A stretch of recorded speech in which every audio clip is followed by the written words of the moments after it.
Berita menggemparkan baru-baru ini tular di media sosial bahawa bekas Perdana Menteri Tun Dr. Mahathir Mohamad mendakwa keterangan bekas Gubernur Bank Negara Zeti Aziz adalah bukti bekas peguam negara Apandi Ali mengabaikan tugasnya. Dan dalam hantaran di media sosial, Mahathir turut mempersoalkan mengapa kerajaan ketika pimpinan bekas Perdana Menteri Ismail Sabri Yaakob menyelesaikan saman pemecatan Apandi di luar mahkamah. Saya tersentak apabila membaca laporan berita bahawa semasa perbicaraan melibatkan 1MDB, Zeti menyatakan dia telah melaporkan kepada peguam negara ketika itu, iaitu Apandi, kesalahan pegawai 1MDB. Tetapi peguam negara tidak mengambil apa-apa tindakan. Ini seolah-olah bagi saya pengabaian tugas. Namun Apandi telah menyaman saya kerana pemecatan secara salah. Saya bersedia untuk ke mahkamah bagi menjelaskan mengapa saya perlu membuangnya, katanya Mahathir. Dan Mahathir juga memecat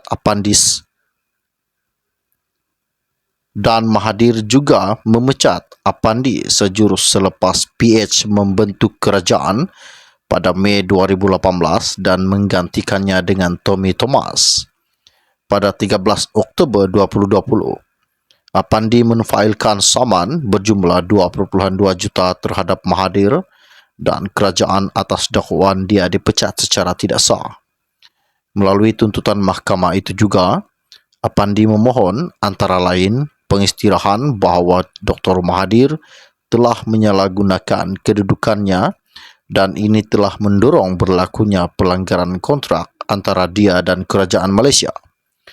Penyelesaian saman itu direkodkan di hadapan Hakim Mahkamah Tinggi Akhtar Tahir pada 13 April 2022.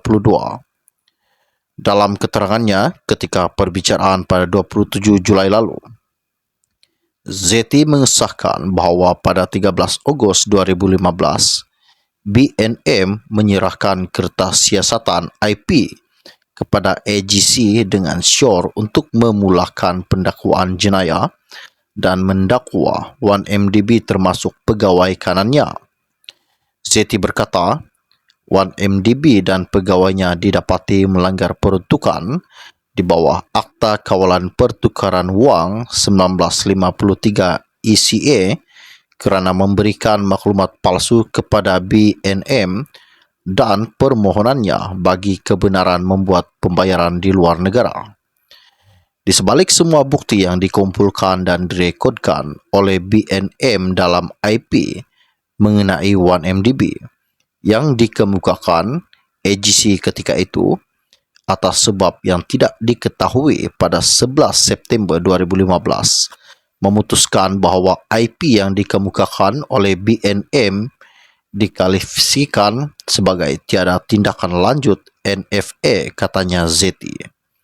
Dalam kenyataannya hari ini, Mahathir terus mengkritik cara Apandi mengendalikan tuduhan rasuah terhadap bekas Perdana Menteri Najib Razak yang kini sedang menjalani hukuman penjara. Satu lagi contoh keputusan salah Apandi ialah menolak semua kes terhadap Najib. Namun apabila seorang lagi peguam negara Thomas membawa kes Najib ke mahkamah, 3 mahkamah dan 9 hakim mendapati Najib bersalah.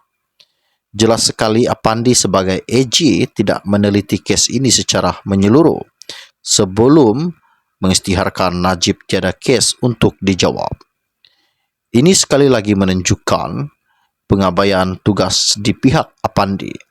Namun apabila dia menyaman kerajaan dan saya kerana pemecatan secara salah, kerajaan bersetuju untuk menyelesaikan kes ini di luar mahkamah dan memberikan Apandi sejumlah wang yang tidak diketahui untuk menggugurkan tindakannya menyaman kerajaan dan saya, katanya Mahathir. Dan beliau juga berkata lagi, ini bermakna kerajaan bersetuju bahawa beliau telah dipecat secara salah. Saya bukan pihak dalam penyelesaian ini. Saya tidak bersetuju bahawa saya telah memecat Apandi secara salah. Kini laporan bahawa beliau gagal mengambil tindakan terhadap laporan oleh Bank Negara membuktikan beliau tidak menjalankan tugasnya sebagai AG. Ini mewajarkan lagi pemecatannya sebagai AG. Bahawa AG seperti itu diberi pampasan dengan jumlah yang tidak diketahui tidak menggambarkan dengan baik kedaulatan undang-undang di negara ini, ujarnya bekas Perdana Menteri Tun Dr. Mahathir Mohamad. Adakah benar apa yang dikatakan Tun Dr. Mahathir Mohamad berkaitan dengan pemecatan salah satu bekas pegawai negara Apandi Ali mengabaikan tugasnya? Sekian info ringkas dari saya untuk Anda. Kita akan berjumpa lagi. Salam jumpa dan salam kenal. Bye-bye.